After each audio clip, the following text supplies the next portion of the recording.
That's what delay's for. Here Who we got on the phone? How you doing out there in mystery phone land? Yeah, listen, you don't need to know my name, driver's license number, or social security number, because that's none of your business. And on the Twitter, I'm SEC guy, and that's all you need to know, number one. Okay, so you don't want to tell us your name. We understand the violation of the code of conduct, I guess. Yeah, the Patriot Act. SEC You need to do some research on that. Put that on the Yahoo and check it out before you go asking people's names and such. SEC guy, you ever been to Myrtle Beach?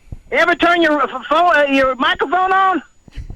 Oh yeah, that's the problem. We're over here in Myrtle Beach, and some of our microphones just don't work. Yeah, it's a second class facility. You're the Clemson. You must be the Clemson of radio. We love Clemson over here, just like we love that's South the problem. Carolina. Yeah, see, that's the problem. Number one, Clemson had their shot. They could have a long time ago said, we're going to go with right-minded people and choose our people, SEC. Instead, you chose that new money ACC or dirty stepchild. You choose to go over there. So as far as I'm concerned, they had their shot. Too bad, so sad. And you got a guy named Debo or Dabo. That doesn't even make any sense, number one. Number two, why would you waste so much time talking about Clemson when you could be talking about South Carolina and Steve Spurrier? This man has championship after championship. He's well regarded. He's trying to bring back the running game and defense to the SEC. That's what college football should be about, not this Clemson. They got beat 80 during that ball game. I think they put 80 on Clemson. That embarrassed all of us. That's true. I actually have a bad story about Dabo Swinney. One time he was over here for the Mr. Football Award where Jadeveon Clowney ended up winning. I wanted to get an interview with Dabo Swinney, and he shook me off like a Marcus Lattimore tackle. It was terrible. Yeah, and that's the problem. See, Clemson's gotten a little full of themselves. Dabo is, and I saw the TV, why do they call him Dabo? Because somebody said Dat Boy, and they call him Dabo. That sounds ridiculous. Number one, come up with a real name like a human would have. Number two, and here's the second deal on this. They've gotten real hoity-toity over in the ACC, and Clemson has nothing to brag on. They haven't been worth two skunk spit for the longest time, and yet all of a sudden, here's a coach trying to bring you down and trying to embarrass you and show you up in front of your family. I think that's really irresponsible, very disrespectful, and something that you got to keep in mind. When you're dealing with Clemson, that's what you're going to deal with. He got beat 80. He should have been trying to get on every microphone he can to apologize. To apologize to Myrtle Beach, to apologize to Birmingham, to apologize to Tuscaloosa, to apologize to the redneck part of Florida, all of it.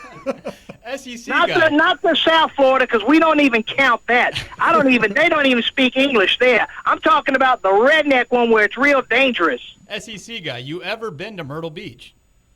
No, but I did see Kenny Powers live there for a bit, so I don't want to go. You're missing out. We got a lot of good golf courses. It's beautiful. Well, now over here. listen, I have heard some good things on golf courses. I do prefer Robert Trent Jones, his tracks. I like to play that. I don't know if you have any RTJs going on over there, but at the same time, I don't like the beach. I do like golf. I don't like people who are dangerous. I do like the SEC.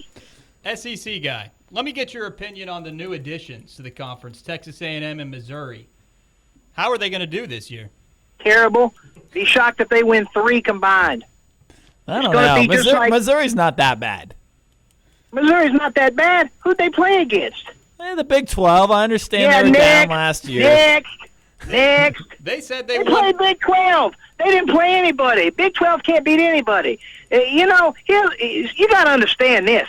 That's like if I was watching minor league baseball and I see some guy in A-ball, which is what Big 12 is. I see somebody in A-ball and he hits a home run, and that's like me saying, well, he should be okay, the SEC guy. I mean, he hit a home run off an A-ball pitcher. What do I care? He's got to face the big leagues. He's got to face, the big timers like Don Drysdale. Now, this is not, we're not running around here with A-ball football. This is real live professional football for college people. And- So this is not going to be any of this. You're not going to be able to run around hully-gully, throwing option passes and all this and that, running 6 wide receivers, acting stupid. You're going to be held accountable for that nonsense. And U of H just got A&M is worse. Wait, what now? I said U of H also just got a coach that just came from like the WAC, so he might be in for a rude awakening as well. Kevin Sumlin.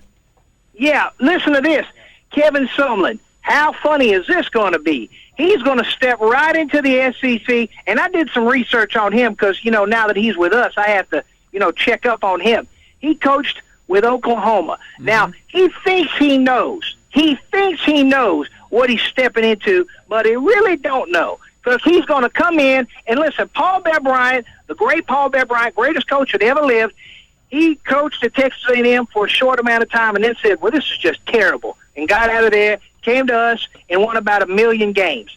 And he's the real game winner. God bless Eddie Robinson's soul, but, he didn't play real football. But Bear did, got about 80 million wins.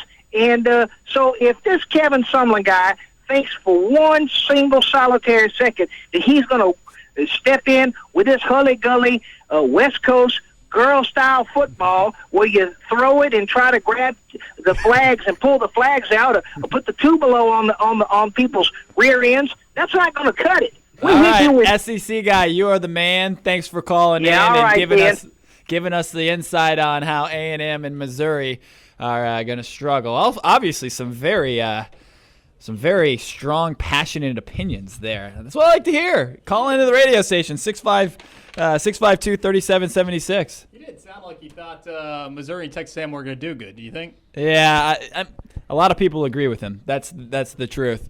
Do we have one more call, or they hung up? They hung up. Matt, let me ask you a question. Yes. When SEC guy calls in and you're sitting over there running the board, is that the most nerve-wracking 8 minutes of your life? Yeah, I'm freaking out. He did hijack generally. this radio show. I was glad to be along for the ride. I don't know about you guys. To be honest, ironically enough, I'm not sure why I did this. It must have been divine intervention. I turned on the delay before that last segment because I hadn't already. So you could have dumped something. Could have dumped it if I had to. I was over there. I was ready for it. But that was an entertaining call. That was probably the best call of the day. Yeah. It's the only call of the day. Hey, come on. Come on. You're not that bad.